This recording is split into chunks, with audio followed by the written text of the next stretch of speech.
Hello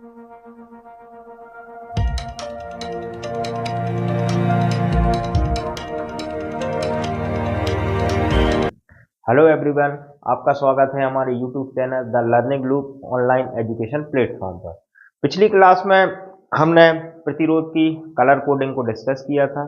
आज हम प्रतिरोधों के संयोजन को डिस्कस करेंगे।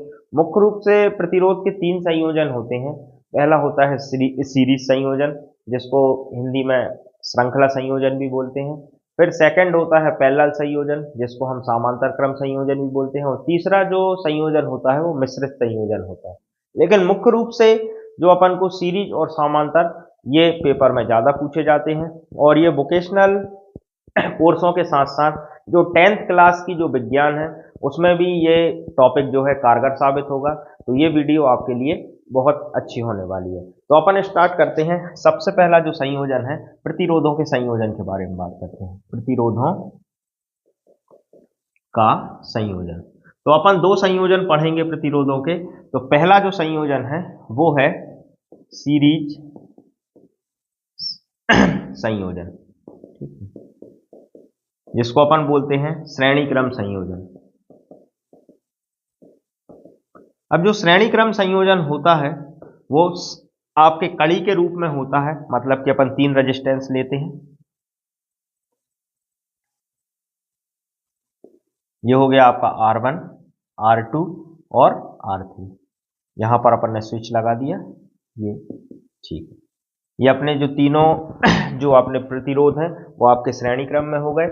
श्रेणी क्रम की एक विशेषता रहती है कि यहाँ पर जो धारा का मान रहता है, मतलब धारा का जो मान रहता है वो आपका कैसा रहता है, समान रहता है। लेकिन सभी पॉइंटों पर जो वोल्टेज का मान रहेगा वो आपका भिन्न भिन्न रहता है।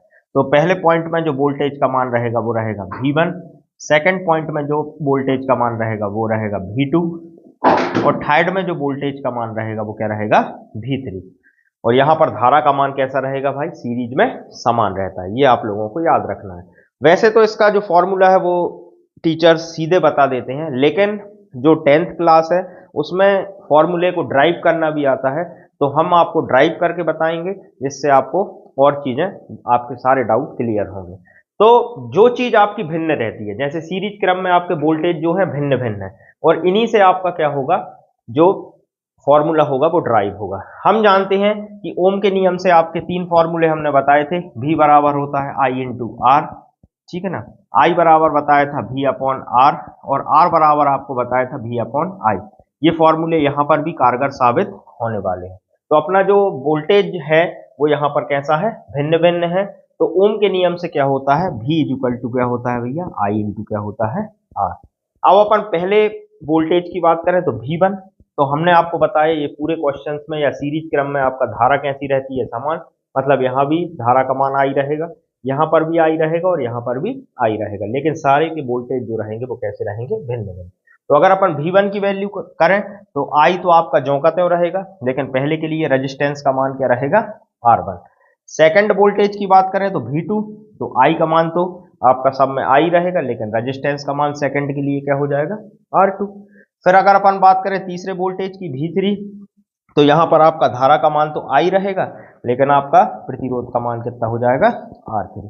अब अपन बात करते हैं यहां पर कुल वोल्टेज की। तो जो कुल आपका वोल्टेज होगा वो होगा V बराबर V1 प्लस V2 प्लस कितना रहेगा, V3। अब V ओम के नियम से हम जानते हैं V बराबर क्या होता है भैया, I इंटू R। तो V की जगह अपन क्या रख देंगे भैया, I इंटू कितना रख देंगे, R। फिर अपन V1 की वैल्यू कितनी निकली, I इंटू R1, तो हो जाएगा I इंटू कितना हो जाएगा, R1। V2 की वैल्यू कितनी हो गई आपकी, I इंटू कितनी हो गई, R2। और V3 की आपकी वैल्यू क्या हो गई, I इंटू R3। तो प्लस कितना हो जाएगा, I इंटू कितना हो जाएगा, R3। अब ये दोनों में अपने क्या दिख रहे हैं, I जो है वो कॉमन है, तो अपन यहां से I को क्या ले लेंगे, कॉमन। तो I अगर आपका कॉमन आ गया तो अंदर क्या बचा, R1 प्लस R2 प्लस कितना बचा, R3। अब यहां से I क्या हो जाएंगे आपके, कैंसिल। तो आपका सीरीज क्रम का जो फॉर्मूला रहेगा RT बराबर कितना बन जाएगा, R1 plus R2 plus R3। जो ये वाला जो फॉर्मूला है, जब अपन श्रेणी क्रम के जो न्यूमेरिकल्स करेंगे वहां पर आपको इसका उपयोग पड़ेगा। ठीक है। तो अपना प्रथम संयोजन कंप्लीट हो गया। जो अपन ने सीरीज क्रम संयोजन पढ़ा उसमें हमने फॉर्मूला बताया RT बराबर R1 plus R2 plus R3। अब अपन बात करते हैं सेकंड संयोजन की, जिसको अपन बोलते हैं समानांतर क्रम संयोजन। समानांतर क्रम संयोजन। अब समानांतर क्रम जो आपका संयोजन होता है, जिसको इंग्लिश में बोलते हैं पैरेलल, है ना, पैरेलल संयोजन। अब पैरेलल संयोजन में क्या होते हैं, इस टाइप से आपके कनेक्शन होते हैं, ठीक है ना।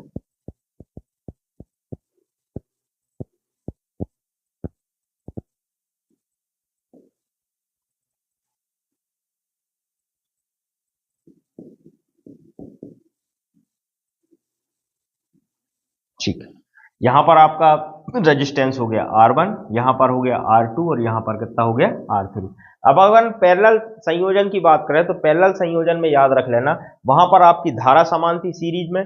यहां पर याद रखना आपके क्या रहते हैं, जो आपका वोल्टेज का मान होता है वो आपका क्या होता है भैया, समान होता है। लेकिन यहां पर धारा के क्या हो जाते हैं, तीन मार्ग हो जाएंगे। यहां पर तीन रेजिस्टेंस है तो धारा के कितने मार्ग हो जाएंगे, तीन। और तीनों में जो धारा का मान रहेगा वो कैसा रहेगा, भिन्न भिन्न। तो पहले रेजिस्टेंस के लिए धारा का मान क्या हो जाएगा भैया, I1। सेकंड के लिए क्या हो जाएगा आपका I2 और थर्ड के लिए आपका क्या हो जाएगा I3। फिर हमने बताया था ओम के जो नियम है, V बराबर क्या होता है I इंटू आर, I बराबर क्या होता है V अपॉन आर, और R बराबर क्या होता है V अपॉन I। ये फॉर्मूले यहाँ पर भी आपके कारगर साबित होने वाले हैं। तो हमने आपको बताया था जो चीज आपकी भिन्न रहती है, यहाँ पर धारा भिन्न है तो आपका जो फॉर्मूला ड्राइव होगा वो धारा के कारण होगा।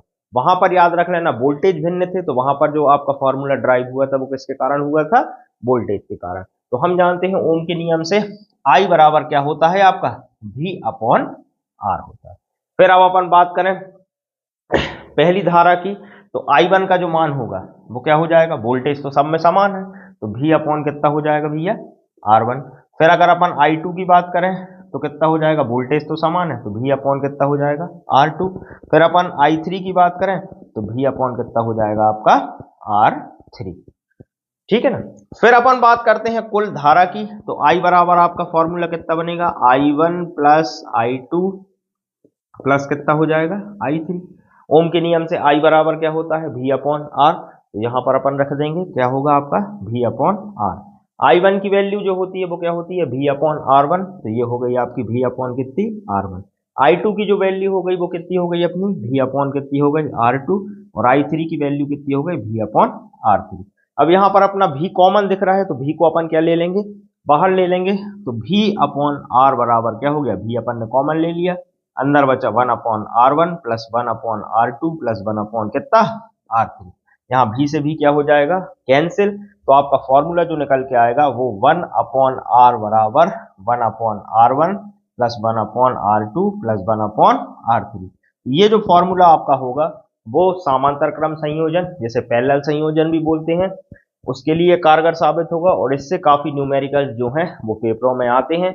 आगे की क्लास के लिए हमारे चैनल से जुड़े रहिए। धन्यवाद।